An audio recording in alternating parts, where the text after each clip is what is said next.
Y eso significa estar en Cristo, y lo aprovecho porque de eso se trata el mensaje de hoy. Pablo en el capítulo 8 nos va a hablar acerca de qué es estar en Cristo. Y quiero pedirles que saquen sus Biblias, si la tienen, si andan en su celular. Yo sé que lo ponemos en las pantallas, pero siempre es mejor tener su celular, poner notas, revisar si lo que el pastor puso en la pantalla es cierto o se inventó unos pasajes. Entonces, revisen en su celular o en su Biblia. Capítulo 8 de Romanos. Vamos a estar leyendo del versículo 1 hasta el versículo 8. Y esto vamos a ver un poquito, porque no sé si recuerdan la semana pasada los que nos pudieron acompañar, y si usted no nos pudo acompañar puede seguir las enseñanzas o las prédicas que hemos tenido a través del canal de YouTube. Entonces usted busca en YouTube Familia BCP y ahí están todas las enseñanzas de la serie de Romanos. Si se perdió alguna la puede ver y la puede disfrutar ahí. Entonces la semana pasada estábamos hablando porque Pablo tuvo una crisis existencial, una crisis que cualquiera puede tener. Pablo la semana pasada nos decía, quiero hacer lo bueno, pero termino haciendo lo malo. Entonces estoy en crisis, estoy preocupado, estoy desesperado, porque no puede ser que yo caiga en el pecado una y otra vez cuando yo quiero hacer lo bueno. Es lo que está diciendo Pablo. Y Pablo dice, ¿verdad?, que es un esclavo del pecado en este cuerpo en el que vivimos. Pero recuerde los versículos finales, porque al final decía, gracias a Dios tenemos a Jesucristo. Gracias a Dios, Jesús es la respuesta. Y entonces hoy, Pablo, después de haber dicho que Jesús es la respuesta, hoy se va a tomar el tiempo de que en todo el capítulo 8 va a contarnos qué significa vivir con Cristo en nuestra vida y cómo Él es la respuesta y cómo eso ahora se aplica a nuestra vida. Y capítulo 8 de Romanos para muchas personas es uno de sus capítulos favoritos y es uno de los capítulos más maravillosos de toda la Biblia, en serio. Explica toda la teología y toda la enseñanza de Dios queda plasmada en el capítulo 8 de Romanos.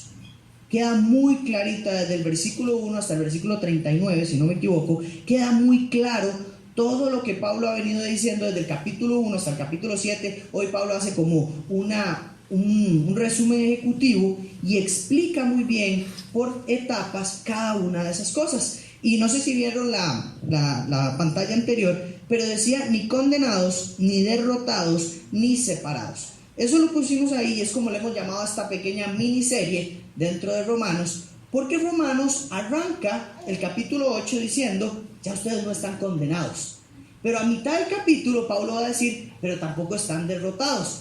Y la última frase es, ya ustedes no están separados de Dios. Entonces vamos a ver durante este capítulo 8, que va a ser todo el mes de octubre, cómo estamos ni condenados, ni derrotados, ni separados de Dios. Y de eso se va a tratar esta pequeña serie de Romanos en la que vamos a pasar una nueva etapa en esta aventura que hemos llevado, ¿verdad? Les hemos dicho que vamos haciendo un recorrido por Romanos, no totalmente específico, porque si no podríamos quedarnos en 1 o 2 versículos y eso es más de un estudio bíblico, pero hemos hecho un recorrido a medio camino, a media altura, para ir viendo a profundidad, pero sin detenernos tanto tiempo en los capítulos. Entonces hoy vamos a ver capítulo 8 de Romanos y vamos a ver esta increíble forma de vivir a Cristo, de qué es vivir en Cristo. Entonces acompáñenme a orar y ya vamos a arrancar de una vez con los versículos.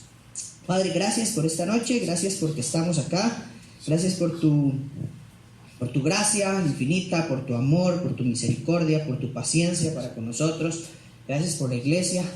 Gracias porque tenemos un lugar en donde reunirnos como tus hijos, en donde congregarnos, en donde participar activamente del cuerpo de Cristo, en donde podemos ser edificados, corregidos, amados, levantados.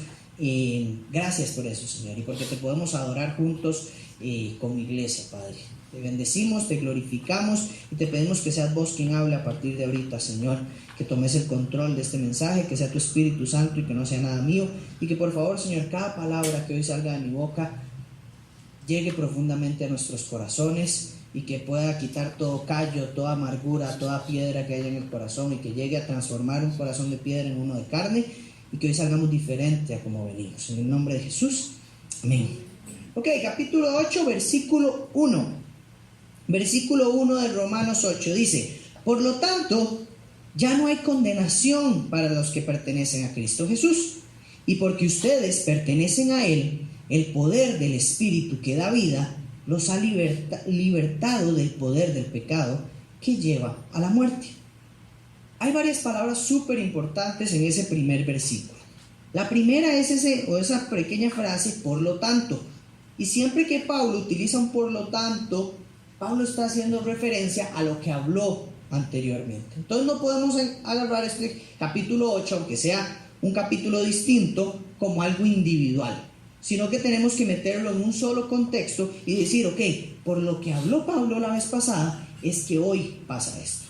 Por lo que habló Pablo en el capítulo 7 al final, que la respuesta era Jesús, hoy no hay condenación para los que pertenecen a Cristo.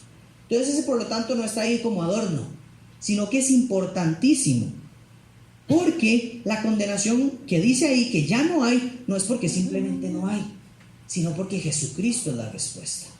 Entonces, como Jesucristo es la respuesta, ya no hay condenación para los que pertenecen a Cristo Jesús. Y eso es súper importante, y vamos a estudiar estas dos palabras, que son condenación y pertenecer. Porque si no entendemos estas dos palabras, entonces podríamos decir, si ya no hay condenación para los que pertenecen a Cristo Jesús, pero solo de la boca para afuera y no llevarlo al corazón y no comprender qué significa este concepto. Cuando hablamos de condenación, condenación es literalmente un castigo. ¿Okay? La palabra, la definición es acto judicial de declarar a uno culpable y destinarlo a un castigo. Entonces aquí hay elementos importantes, ponga atención. La condenación no es declarar a alguien culpable. La condenación es el castigo por declarar a alguien culpable. Si yo declaro a alguien culpable y no le doy un castigo, entonces no lo estoy condenando, solo estoy juzgándolo, pero no lo estoy condenando. La condenación se lleva a cabo cuando hay un castigo. Entonces, por ejemplo, aquí que tenemos nuestras leyes complicadas en donde se juzga a muchas personas, pero a los 2 días andan en la calle, son personas que no condenamos. Son personas que les emite un juicio, pero andan libremente, aunque son culpables de algún delito. Y eso entonces no es condenación. Condenación es cuando hay que pagar o hay que cumplir un castigo. Esa es una diferencia. Entonces, si a mí me hacen pagar cárcel o pagar dinero o hacer trabajo social, entonces eso es una condena que estoy pagando por un delito que cometo. Y aunque esto parece como que estamos hablando de términos legales y demás, es importante aclararlo porque nosotros, como habíamos visto en capítulo 3, todos somos culpables. Todos somos culpables. Entonces el hecho de que diga no hay condenación no significa que yo soy limpio de pecado. Significa que soy culpable, pero no me hicieron pagar el castigo. Cuando yo digo no hay condenación, a veces nosotros andamos como, es que yo puedo hacer lo que quiera porque no hay condenación. Pero esa no es la realidad. La realidad es que no hay condenación por la gracia del Señor Jesucristo. Pero yo soy culpable y merezco la condenación. Entonces, por eso es importante entender el término de condenación. Porque la condenación, el hecho de que no haya condenación no significa que yo ya no soy culpable. Porque la culpa del pecado siempre la voy a cargar. Porque soy pecador, porque tengo una naturaleza pecaminosa, que era lo que hablaba Pablo la semana pasada. Entonces vivo esclavo de esta naturaleza pecaminosa, pero gracias a Dios, la respuesta es Jesucristo, que no me condena por mis fallas, que no me condena por mi pecado, sino que me da una salida. ¿Y cuál es la salida? Pertenecer. Esa es la salida. Pertenecer es esta unión espiritual entre Cristo y toda persona que dice que cree en Cristo. Es una unión espiritual que a veces se utiliza, por ejemplo, cuando decimos yo estoy en Cristo y Él está en mí. Eso significa que estamos perteneciendo o unidos al Padre. Y nosotros, o Cristo se une a nosotros, porque esta frase últimamente hemos venido hablando de ella porque Pablo la utiliza mucho, que pertenezcamos a Cristo y que Cristo pertenece a nosotros. Esto significa que nosotros pertenecemos a Cristo por medio de la fe que tenemos en Él. Y Cristo permanece en nosotros por medio del Espíritu Santo. ¿Okay? Entonces, ¿cómo permanecer o cómo pertenecer a Cristo? Por medio de nuestra fe. ¿Y cómo pertenece Cristo a nosotros o cómo permanece Cristo en nosotros? Por medio del Espíritu Santo. Entonces, eso es lo que marca esta unión. Entonces, si yo estoy unido a Cristo, si yo pertenezco a Cristo, no recibo condenación. Esa es la clave. Cuando yo pertenezco a Él, no recibo condenación. No hay condenación para los que pertenecen a Cristo Jesús. No hay condenación para los que están unidos a Él. Y quiero hacer un ejemplo, porque esto es una forma fácil de explicarlo, es que estamos unidos al cuerpo de Cristo. ¿Okay? Yo estoy unido al cuerpo de Cristo. Y quiero pedirle a Gabriel que pase aquí al frente, porque voy a hacer un pequeño ejemplo con él. Si yo estoy unido al cuerpo de Cristo, eso implica algunas cosas muy importantes. Este es el cuerpito de Gabriel, ¿verdad? Ok, si decimos que la cabeza es Cristo y que Gabriel es un miembro, Gabriel es un miembro, que es la mano, que está unido al cuerpo de Cristo por medio de la fe, entonces, si la cabeza no tiene condenación, ¿la mano puede tener condenación? No, yo no puedo condenar solo la mano. Esa es la forma de condenar la mano, arrancándola. Entonces, ¿quién está condenado? Quien no pertenece al cuerpo de Cristo. Pero quien pertenece y está unido al cuerpo de Cristo, no puede tener condenación porque la cabeza no tiene condenación. Y como la cabeza es libre de condenación, todo el resto del cuerpo es libre de condenación. Yo no puedo meter a la cárcel solo el pie de Gabriel. Es imposible. Yo no puedo meter a la cárcel cualquier otra parte del cuerpo de Gabriel sola. O no puedo meter a todo esto. Y digo, no, es que es todo. Y solo la cabeza está afuera porque solo la cabeza es Cristo. Tampoco se puede. Y no hay condenación de Cristo porque Él pagó esa condenación cuando murió en la cruz por el pecado de todos, cuando Dios lo abandonó en la cruz. Y hoy tenemos esperanza porque Dios se levantó de esa tumba. ¿Ok? Entonces queda claro, ¿qué es estar unido a Cristo? ¿Qué es estar unido a un cuerpo? Es eso, es sencillo. Si estamos unidos a Cristo, si pertenecemos a Cristo y a su cuerpo, yo soy una extremidad más del cuerpo de Cristo. Entonces no puedo recibir condenación porque la cabeza ya me liberó de la condenación. No se puede condenar a los creyentes en Cristo porque están unidos a la cabeza. Ese es un concepto que tenemos que entender. Vean lo que dice 2 Corintios, capítulo 5, versículo 21. Pues Dios hizo que Cristo, quien nunca pecó, fuera la ofrenda por nuestro pecado, para que nosotros pudiéramos estar en una relación correcta con Dios por medio de Cristo. Pues Dios hizo que Cristo, quien nunca pecó, fuera la ofrenda por nuestro pecado. Eso es pertenecer a Cristo. ¿Por qué no hay condenación? Por esto que dice 2 Corintios 5:21. Porque el pecado que yo tenía que pagar, la culpa que yo tenía que pagar, la pagó Cristo cuando fue entregado por mí. Entonces imagínense esto, imagínense un gerente de una empresa que tiene 100 empleados y esos 100 empleados son malísimos. Todos son malísimos, no hacen bien su trabajo, no cumplen con las metas, se les paga un montón y aún así no cumplen. Pero hay un empleado que es extraordinario. Un empleado perfecto, un empleado buenísimo, un empleado que todo lo hace bien, que nunca se equivoca. Y ese empleado, la cuestión es que la empresa está en crisis. Y el gerente dice, voy a despedir a mi empleado perfecto para que todos los demás 100 empleados, aunque sean malísimos, yo me los pueda dejar. Porque si no, la empresa va a quebrar. Y uno dice, eso es lo más tonto de la vida. O sea, ¿cómo va a entregar uno al mejor por todos los demás que son malos? O sea, ningún gerente haría eso. Y esa es la diferencia entre Dios. Porque ese es el trato que hace Dios. El de entregar al mejor para el rescate de los otros 100, aunque sean malos. Entregar al único perfecto por la salvación de todos los demás. Pero como dice el Chapulín Colorado, no contaban con mi astucia, no contaban con la astucia de que Cristo se iba a levantar de la tumba. Y que entonces ese trato que Dios tuvo que hacer con la muerte para que los 100 empleados salieran vivos,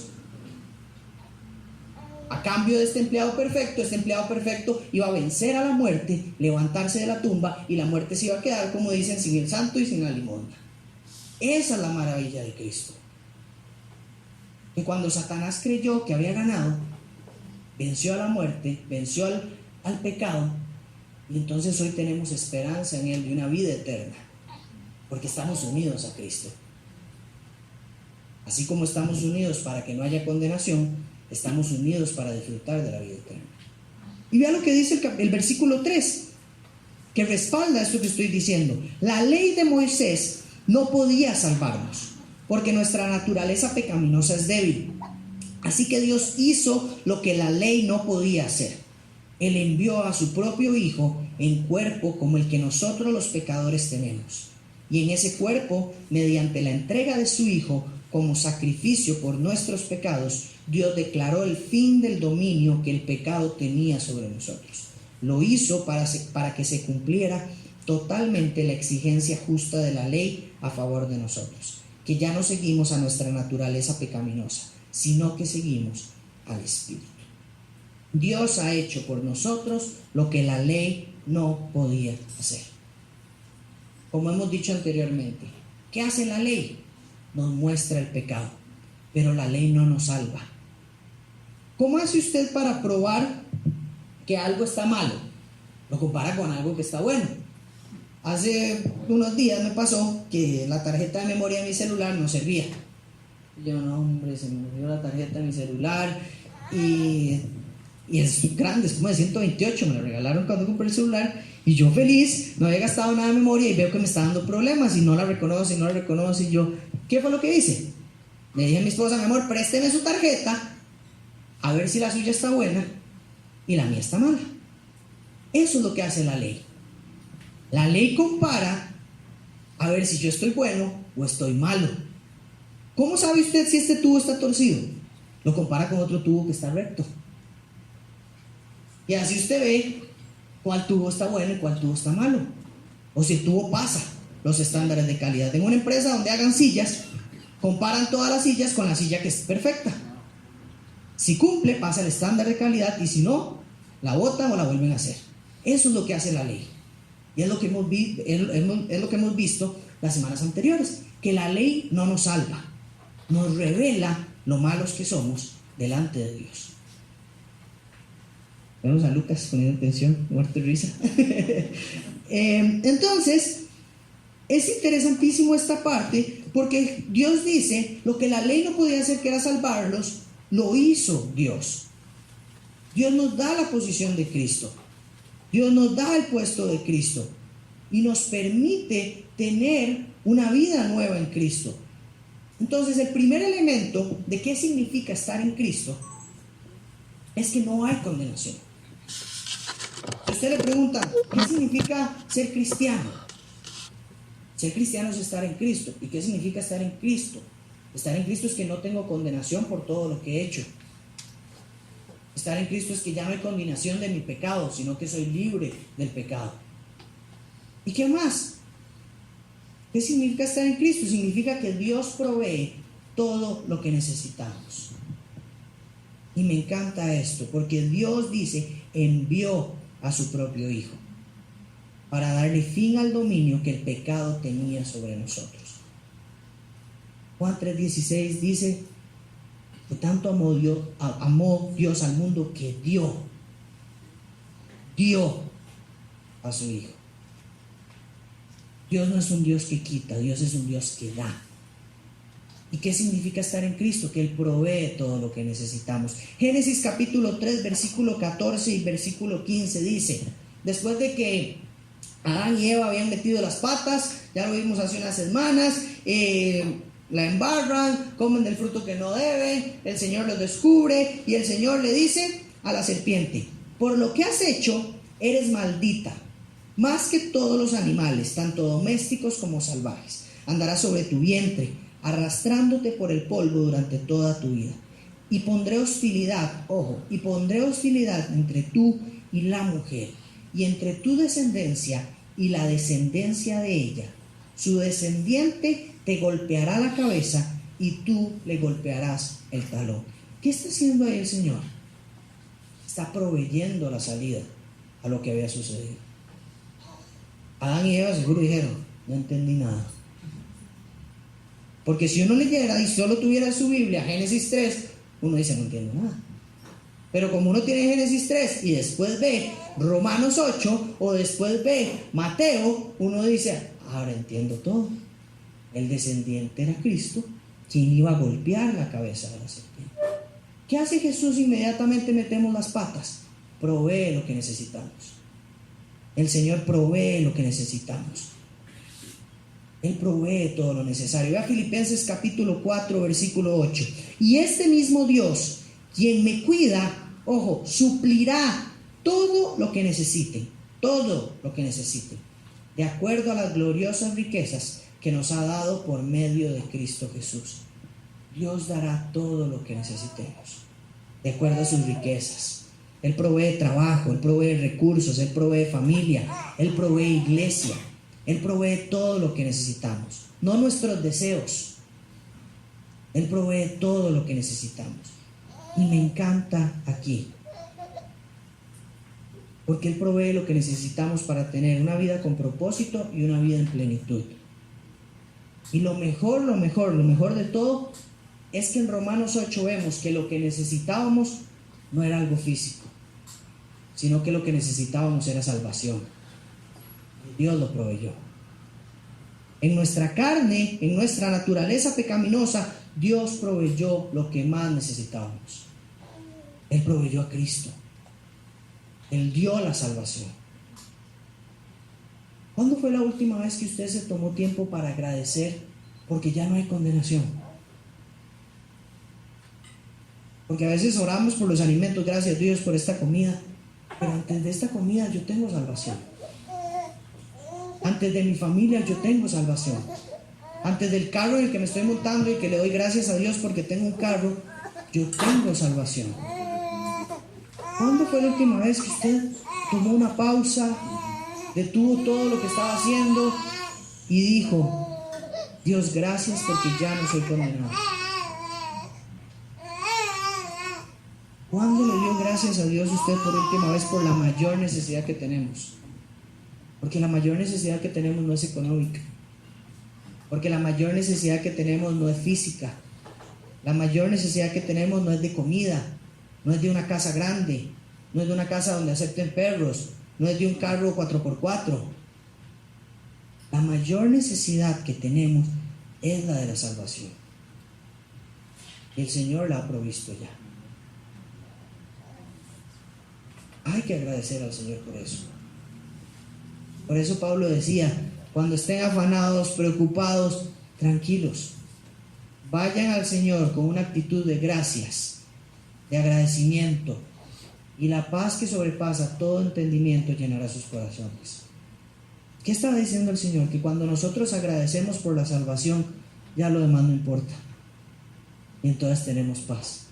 Cuando nosotros agradecemos porque no hay condenación para el pecado para el pecado que hemos cometido, podemos tener paz, aunque nos falten muchas otras cosas, porque la mayor necesidad ya fue suplida por el Señor. ¿Qué más es estar en Cristo entonces? Versículo 5 dice, los que están dominados por la naturaleza pecaminosa piensan en cosas pecaminosas, pero los que son controlados por el Espíritu piensan en las cosas que agradan al Espíritu. Por lo tanto, permitir que la naturaleza pecaminosa les controle la mente lleva a la muerte, pero permitir que el Espíritu les controle la mente lleva a la vida y a la paz. Pues la naturaleza pecaminosa es enemiga de Dios siempre. Nunca obedeció a las leyes de Dios y jamás lo hará. Por eso, los que todavía viven bajo el dominio de la naturaleza pecaminosa nunca pueden agradar a Dios. ¿Sabía usted que Pablo hasta el capítulo romano solo había mencionado una vez al Espíritu Santo, solamente. Y en el capítulo 8 lo menciona 18 veces. Y dice, ¿por qué? ¿Por qué no había mencionado hasta antes esto y ahora 18 veces en solo un capítulo? Y son 38, 39, o sea, casi que en cada dos lo menciona. Y lo curioso es, porque este es el regalo que deja Cristo.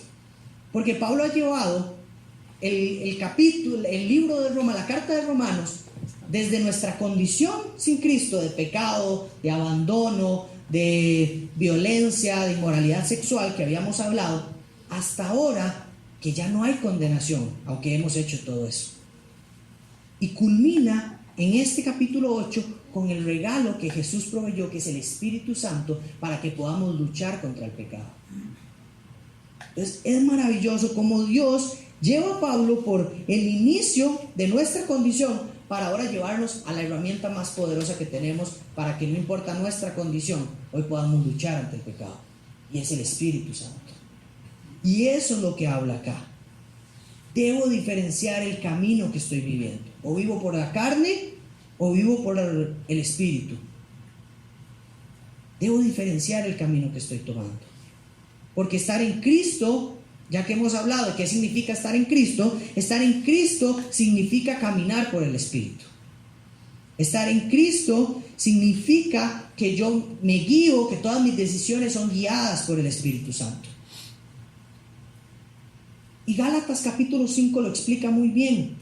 Da Gálatas capítulo 5, el versículo 17, donde dice, ¿qué es caminar por la carne? Si usted dice, ¿qué es caminar por la naturaleza pecaminosa? Ve el versículo 17 de Gálatas 5. La naturaleza pecaminosa, 1, desea hacer el mal, que es precisamente lo contrario de lo que quiere el Espíritu. Y el Espíritu nos da deseos que se oponen a lo que desea la naturaleza pecaminosa. Entonces dice, cuando ustedes siguen los deseos de la naturaleza pecaminosa, los resultados son más claros.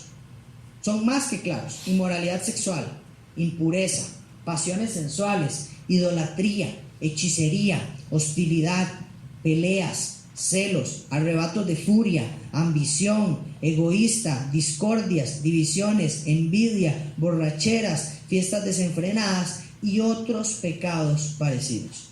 Permítanme repetirles lo que les dije antes. Cualquiera que lleve esa clase de vida no heredará el reino de Dios. Eso es caminar en la carne. Eso es vivir en la naturaleza pecaminosa. Cualquiera u otros pecados parecidos a esto. Y si estudiáramos las palabras en el griego de cada uno de estos pecados, significa más de lo que solamente dice ahí. Por ejemplo, la palabra hechicería en el griego no significa como lo que uno piensa ahora de ir donde un brujo, sino que hechicería significa como depender mi vida de alguien o de otras sustancias. Entonces es como poner mi vida en manos de alguien o en otras sustancias. Entonces, si yo fumo marihuana, entra en el concepto griego de hechicería, curiosamente. Entonces eso es lo que habla ahí. Entonces hay muchas cosas que tal vez quedan fuera de esta lista por la traducción a nuestra lengua, pero en el griego contempla un montón de pecados más que son fáciles de ver, de contemplar y que a veces quedan fuera de esto. Entonces Pablo está siendo muy claro en Romanos y en Gálatas, hablando de qué es caminar en la carne. Pero vean el versículo 22 de Gálatas 5. En cambio, la clase de fruto que el Espíritu Santo produce en nuestra vida es amor, alegría, paz, paciencia, gentileza, bondad, fidelidad, humildad y control propio. Eso es caminar en el Espíritu. Y vean qué interesante, porque cada uno de estos elementos del fruto del Espíritu Santo son cosas que nosotros decidimos. Yo decido si quiero tratar con amor o no a alguien. Hay que ponerse muy espiritualoide para entender esto. Yo decido si quiero tratar con gentileza o no a alguien. Entonces el fruto del Espíritu es eso. Que haya gentileza en su forma de tratar a los demás.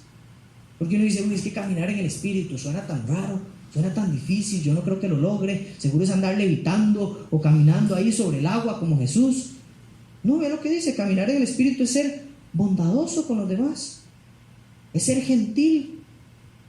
Caminar en el Espíritu es ser humilde, es tener dominio propio para decir no, para decir sí, y que su sí sea un sí, que su no sea un no. Caminar en el Espíritu es caminar en alegría, es caminar con paz, es caminar en fidelidad.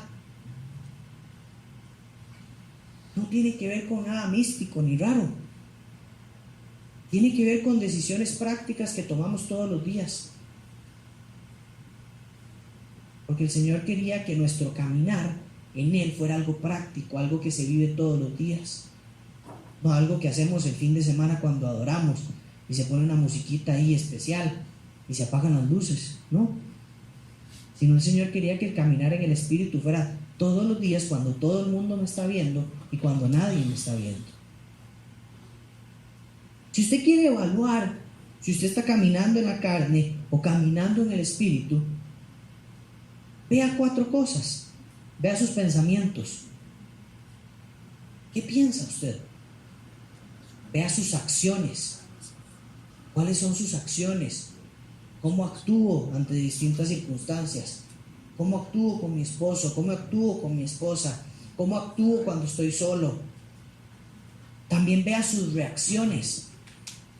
¿Cómo reacciono cuando me hablan mal? ¿Cómo reacciono cuando me atraviesan el carro? ¿Cómo reacciono cuando estoy merengueando y alguien me mete un patadón? ¿Cómo reacciono cuando mi esposo me habla mal? ¿Cómo reacciono cuando mi hijo se pone malcriado? ¿Su reacción es guiada por el Espíritu?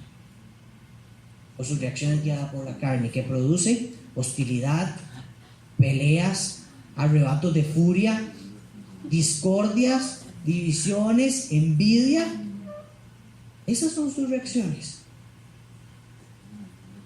O más bien son de amor, de gentileza, de bondad y de fidelidad. Cuando el Señor habló de si te golpean una mejilla, ponga la otra, no hablaba de que se deje que le peguen, sino hablaba de reaccionar en el Espíritu. Reaccione en el Espíritu. Reaccione con gentileza, aunque los demás no sean gentiles.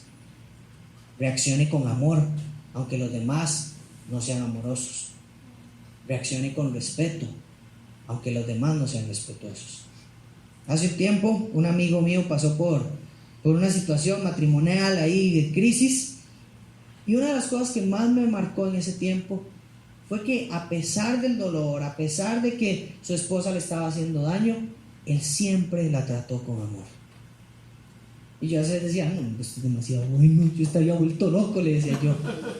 Pero él me enseñó que no importa, hay que seguir hablando bien al esposo, aunque haya metido las patas. Eso es lo que el Señor quiere. Hay que seguir diciéndole, mi amor, te amo. Hay que seguir diciéndole, princesa, guapo, bebé, como usted le diga. Que no sea bebé, por favor. Entonces, vea sus reacciones.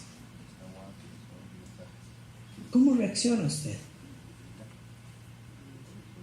Aun cuando le han hecho el daño más grande, ¿cómo reacciona usted? Y finalmente vea sus relaciones. Vea sus relaciones. Es clave, es fundamental ver nuestras relaciones para entender si estamos caminando en el Espíritu o no. Si todas sus relaciones, si usted vuelve a ver hacia atrás y lo que ve son mutilados en una guerra, evalúe si su caminar fue por la carne. Pero si usted vuelve a ver hacia atrás y ve puentes, ve buenas relaciones, ve amigos, ve gente que lo aprecia, ve gente que dice, me gusta estar con usted, es muy probable que usted haya caminado en el Espíritu con esas personas. Porque tal vez la gente se niega de la religión, tal vez la gente se puede negar de escuchar un mensaje de Dios, pero nadie se puede negar del fruto del Espíritu. Nadie se puede negar de que lo traten con amor. Nadie se puede negar a que lo traten alegremente. Nadie se puede negar a que sean pacientes con ellos. Nadie se puede negar a que sean gentiles con ellos. Nadie se puede negar a que sean fieles en un matrimonio. Nadie se puede negar a que sean humildes en un trabajo. Nadie se puede negar a que tengamos dominio propio para respetar lo que no es nuestro. La gente puede negarse de Dios.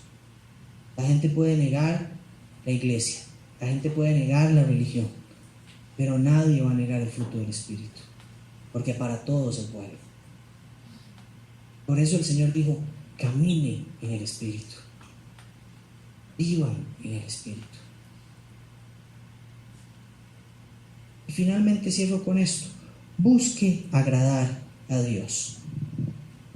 Pablo cierra: por eso, los que todavía viven bajo el dominio de la naturaleza pecaminosa nunca pueden agradar a Dios.